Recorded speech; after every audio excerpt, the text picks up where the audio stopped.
Well, good day, everybody. I'm Russ Reed. I'm the Executive Director of the National Center for the Biotechnology Workforce, located here at Forsyth Technical Community College in beautiful Winston-Salem.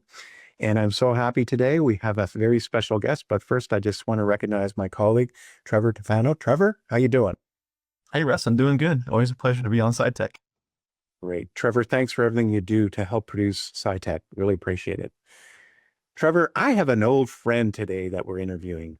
And it's not that she's old, it's just I've known her for a long time. So Karen Barnes, welcome to SciTech. Thank you so much, Russ. Good to be with you guys today. Karen, you've got a new role. I do. I do. You know, you're the ecosystem development officer for the engine, for the Piedmont Triad Regenerative Medicine engine. That's right. You want to just tell us a little bit about yourself first, and then tell us a little bit about this role and the engine and the ecosystem. Oh, well, I can't wait to talk with you about this. So I have been literally an entrepreneur since I was about 6 years old. And I'm a serial entrepreneur. I've been working in the Piedmont Triad innovation and entrepreneurial ecosystem for about 8 years now. And, you know, a lot of people know me from when we started Venture Cafe, which was a beautiful experiment. It convened everyone together in the entire region around all types of innovation, anybody that was curious about entrepreneurship. And we met every Thursday to have these beautiful conversations. I literally met thousands of people, including you, Russ. You were one of the very, very earliest of the folks that I got to learn what you do and how you work and your role in the ecosystem here. So since then, COVID killed Venture Cafe, and it's sort of funny now as I think about it. Venture Cafe has now been closed longer than it was open, but it shut down with COVID. So, the horrible spring of 2020. But people still talk to me about the impact that Venture Cafe had on their entrepreneurial career. And other people some are actively trying to reconfigure it, but that continues to have ripples throughout the community. So I took that organization, I pivoted that organization into an innovation consultancy. We did a lot of work up in North Wilkesboro, actually, where we started a rural co-working space. We worked on a workforce development initiative to help rural learners who Wilkes County has got like a 1 in 6 opioid addiction rate. So we were helping them get remote IT jobs that were literally, we pumped almost $2 million annually into that struggling economy up there. And then I ended up with this job as I knew Dr. Atala from some previous work together. And the NSF we got this grant, which we'll talk about a little bit more later. And it is an economic development grant. It is not a research grant, which is what the Wake Forest Institute for Regenerative Medicine is used to handling. And so I heard that there was a little bit of a need for some economic development expertise. So I texted Dr. Atala and said, hey, I have some unicorn skills. How about we have a meeting? And he literally called me. It was like a Friday night, maybe like 6:30, and my wife was out of town. I was like cooking dinner and making gelato, and our puppy was being difficult at the time. And basically he called, I picked up the phone, and 10 minutes later, he was like, I need you to start working for me on Monday. So that's what we did. And we've brought that economic development perspective, and we've deepened that expertise with some additional team members. And now we've got an innovation ecosystem, and some companies are just really humming here, Russ. So it's so exciting. And I can't wait to have the rest of this conversation. Well, Karen, thanks for everything you did with Venture Cafe and all the work you've done in the community, which is excellent. And I couldn't imagine a better person actually to have been picked to do this ecosystem development. So really thrilled. And actually, what's exciting about it is, Forsyth Tech has a workforce piece in this. And, I've been working side by side with you. Yes. We work virtually most of the time, but, the whole economic development and ecosystem and workforce components are so important, and they have to work hand in hand, right? So it's great. But tell, for the purpose of our audience, Karen, can you walk it back a bit and just tell us what is a little bit more specifics about the engine itself? Yeah, yeah. It is acronym soup here. So, NSF PTRME, like what the heck, right? So the National Science Foundation is a federal, government entity. And during the previous administration, they designed a brand new type of grant that was really specifically targeted toward what is the new phase, what are the new hot industries, scientific industries, to revolutionize the American economy? Like, what is next for the American economy, right?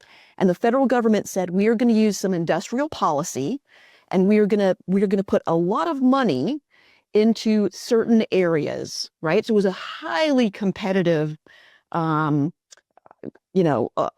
system. And the Wake Forest Institute for Regenerative Medicine put together an enormous regional coalition of everyone from Central North Carolina. I mean, over 100 partners, other universities, governments, economic developments, nonprofits, everybody pooled together. But the purpose of this award is not research and development, right? It is critically important that we all understand what this award is about. Regenerative medicine has been in the lab for about 40 years now, right? That is a long time, but that is really about the amount of time that you need to start a whole new industry in research, right? And this is stuff, engineered tissues and cells are be going in human bodies. So we're not even all the way to the end of the path here, but the award is 10 years, up to $160 million. That comes in multiple phases, but it is an economic development award. So what does that mean?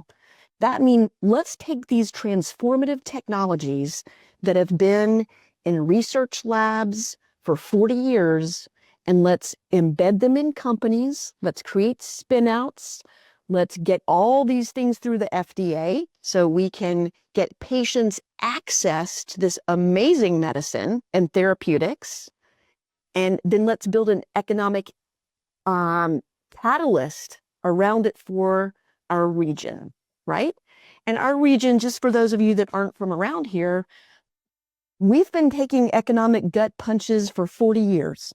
Our industrial base has been one by one just offshored. It has been shrunk. We've seen the absolute transition of furniture, textiles, tobacco offshore. We have an amazing manufacturing base here. We basically have manufacturing in our DNA.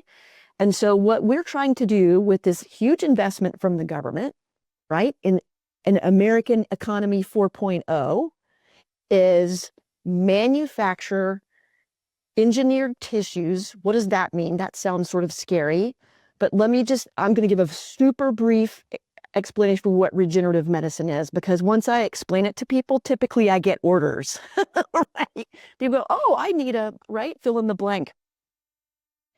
So researchers around the world have figured out how to 3D print 40 different body parts just at the Wake Forest Institute for Regenerative Medicine using cells and basically using a printer that started just like the one right behind me, right?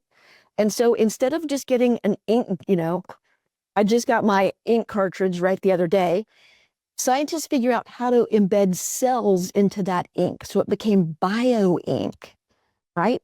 So they would take cells from a patient, expand those cells, which means let's grow and multiply a bunch more of them. Let's put those cells in some ink, and then we can 3D print layer by layer, like a blood vessel, which is basically like a hollow tube, right?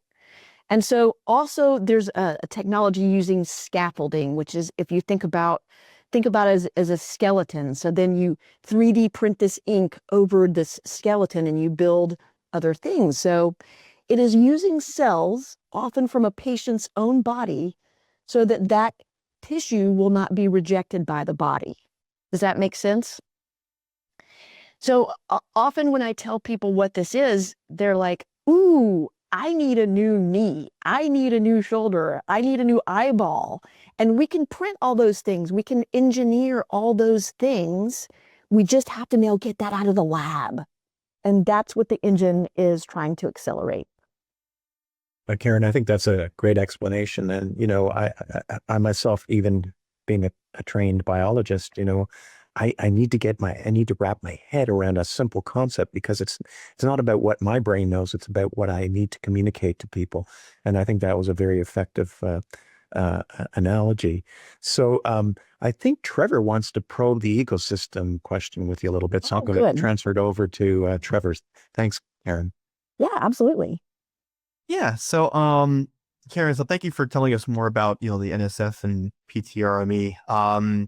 So could you, to kind of transition a bit, can you tell us a little bit more about what exactly an ecosystem is and sort of the importance of it?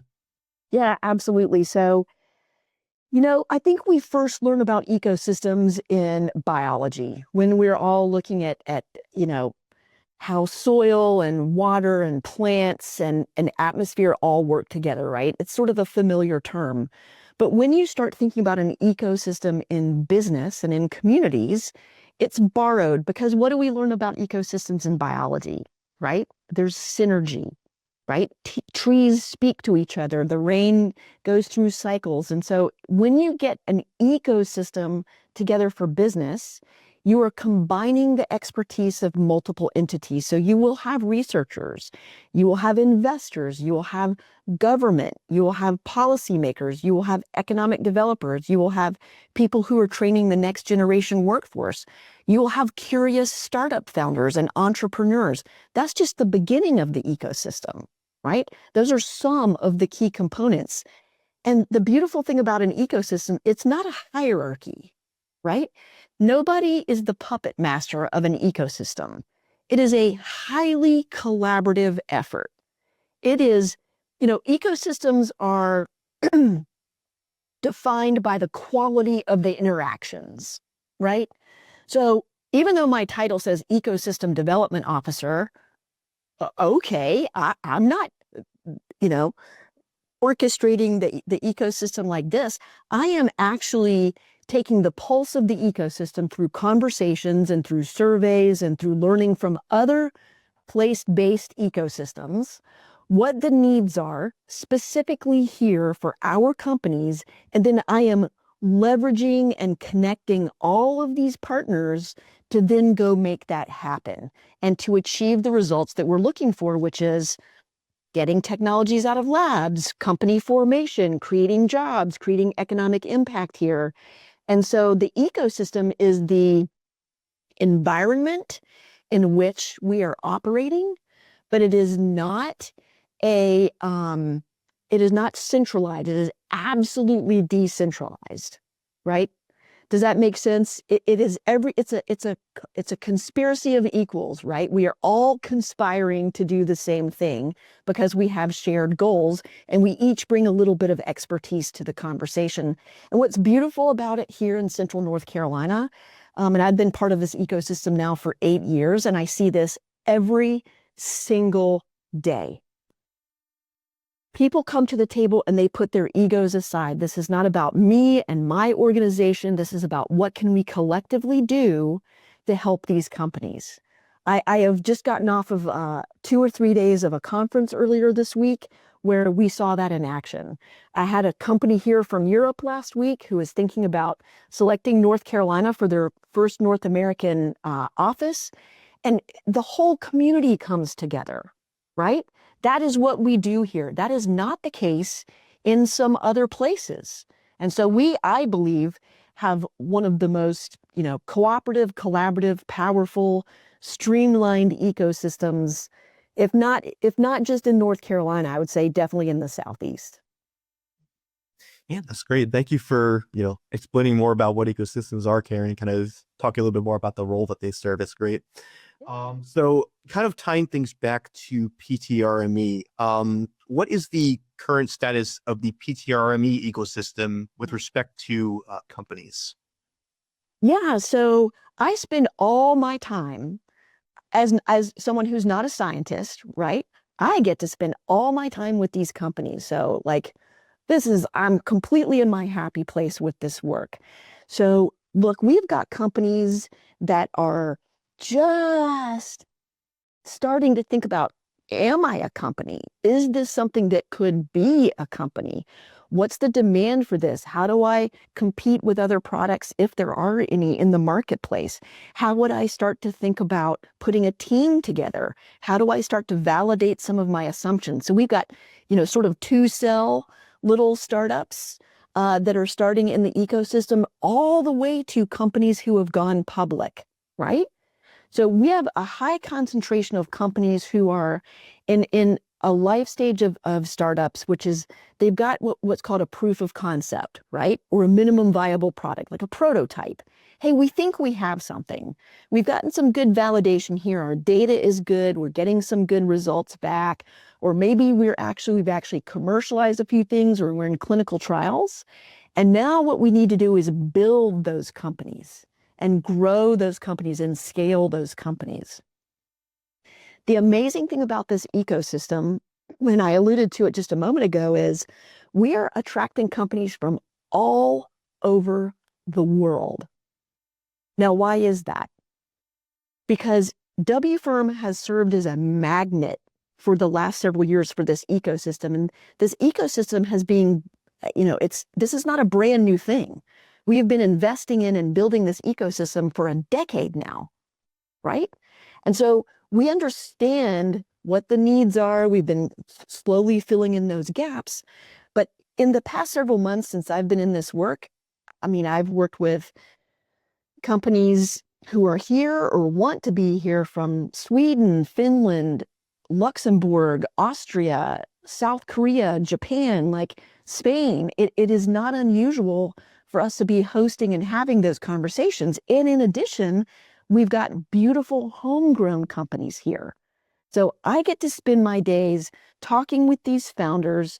What is it that you need, right? What are the key things that we need to be providing you, whether it's resources or expertise or more workspace, more lab space, more office space, or connectivity or collaboration opportunities. And we just got in actually several days ago, our first ecosystem satisfaction survey. I could not wait. What a data geek. I could not wait to get the results back. And what we saw is that 4 out of 5 of our ecosystem companies are really satisfied with the ecosystem. That's amazing.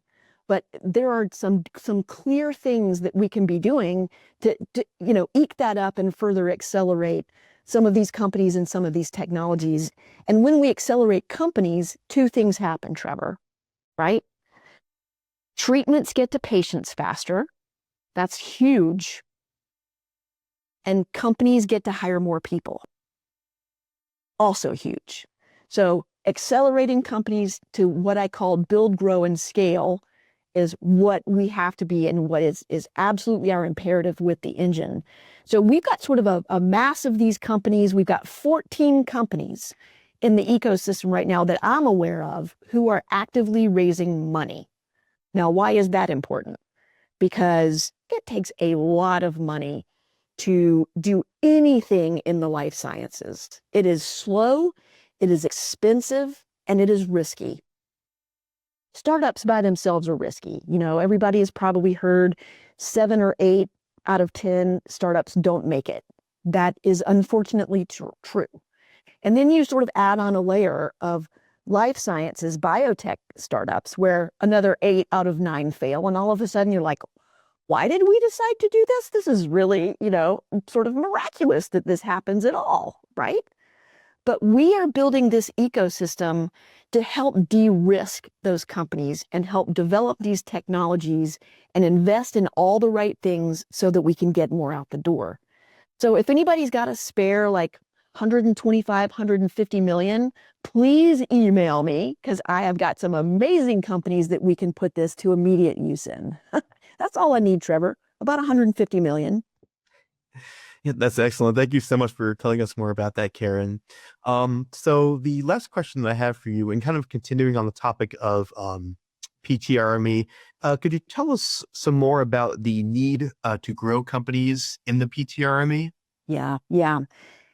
So the PTRME, let's just define what that means geographically, right? So Winston-Salem, Forsyth County have sort of historically been the only thing that we've been concentrating on for economic development, because frankly, that's where the Wake Forest Institute for Regenerative Medicine is.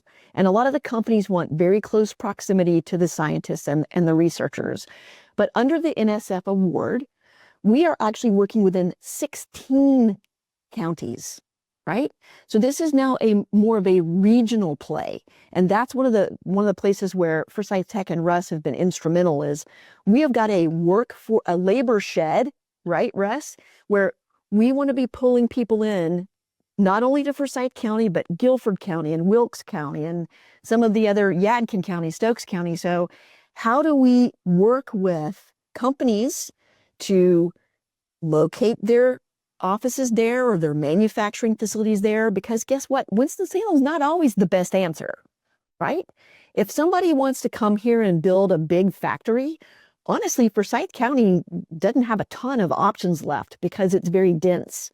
I live in Davie County, like right across the border. I drive past places where I can put a huge manufacturing plant, right, Russ? So we have got an entire region that we're building. So the importance of working regionally is, let's take some of that trained manufacturing workforce, let's put them to work. Let's build, there's a reason it's called an engine. Let's put more gas on the pedal. So we're putting more people to work. We're building the country's, right, next economy, as I've said. And I was lucky enough to be in Washington in December for a big gathering. Lots of people from both sides of the aisle, lots of scientists, all the other engines, people from NSF. And we were literally told, Trevor, just verbatim, your country cannot afford for you to fail. This is about national security. It's about global competitiveness. It's about redefining the American economy and what is going to, keep America ahead in the forefront of the world. That's what we're talking about here. This is a national mission critical effort. But for the companies that are here, it's much more personal. All that's great and very inspiring. And I left Washington all gung ho, right? But on a day-to-day basis, what is it about?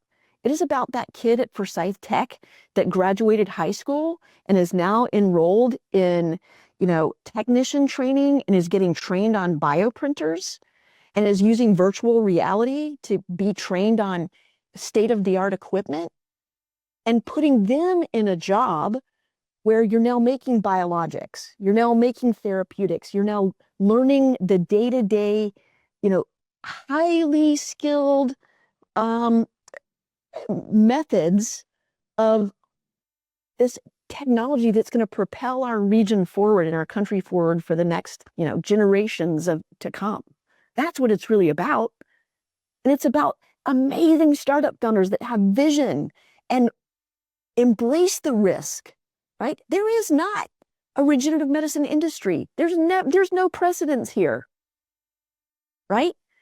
One of the big things that we have to figure out is, how do we get insurance to pay for this? Do you know why that's a big issue? Because they don't know how to calculate the economics. That's like a fundamental problem. That's how new this is, right? So in the next 3 to 5 years and 10 years, we're going to have multiple technologies that are available on the market, and we want them made and built here. That's what this is all about, Trevor. Yeah, it's great. It definitely sounds like the engine is doing some very important work, not only locally, but just also on just the national front as well. So thank you very much for telling us about that, Karen. All right, so for our final question, can I wrap things up? I'll go ahead and turn it back over to Russ. So Karen, Trevor, thanks for that dialogue. That interaction was fantastic and really resonated. And I think it'll really hit home with our viewers. So Karen, is there anything else on your mind? I mean, you have a chance now to maybe just reflect on the conversation we've had today. Is there any particular point regarding the engine or regarding the ecosystem that you want to just leave us with? You know, I think we've spent a lot of time talking today about the science, as we should, right? SciTech, that's what we're doing here. But I want to give a little plug for entrepreneurship and just set out a call for more people to think about what it means to start a company and to encourage people, because we have so many resources in this ecosystem to help you learn and figure out how to grow a business, right?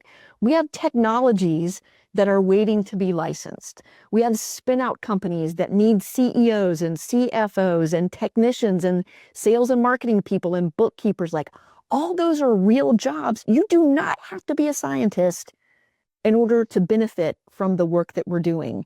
So I would just like to encourage anyone who's curious about entrepreneurship or is thinking about making a shift from industry into entrepreneurship, please get in touch. We have got resources we can connect you with. We may have some companies or job openings that we can connect you with. And we certainly want to help you find your place in the ecosystem here. Karen, I think that's great. That's a really great signal to send to our community. And I also want to echo what you said. It takes more than scientists. It takes more than engineers. You know, we've done life science reports nationally, and it turns out that when we interview companies, they keep coming back to us and telling us, remember that 67, two-thirds of the population are non-STEM jobs in these big companies. So, you know, we need everybody, right? That's really Exactly. essentially that's the message you're giving us. And so, Karen and Trevor, I want to thank you both today. This has been a great discussion. Karen, we were just really excited to have you on SciTech. And on behalf of the engine, the PTRME, and on behalf of Forsyth Tech and the National Center for the Biotechnology Workforce, thank you for joining us today. Thank you guys for the opportunity to be with you again today, and to thank you for giving me a place to, you know, be enthusiastic about this work that I love. And I'm a little bit sorry that my dog didn't photobomb us, but maybe next time. Great. Thank you. Thank you.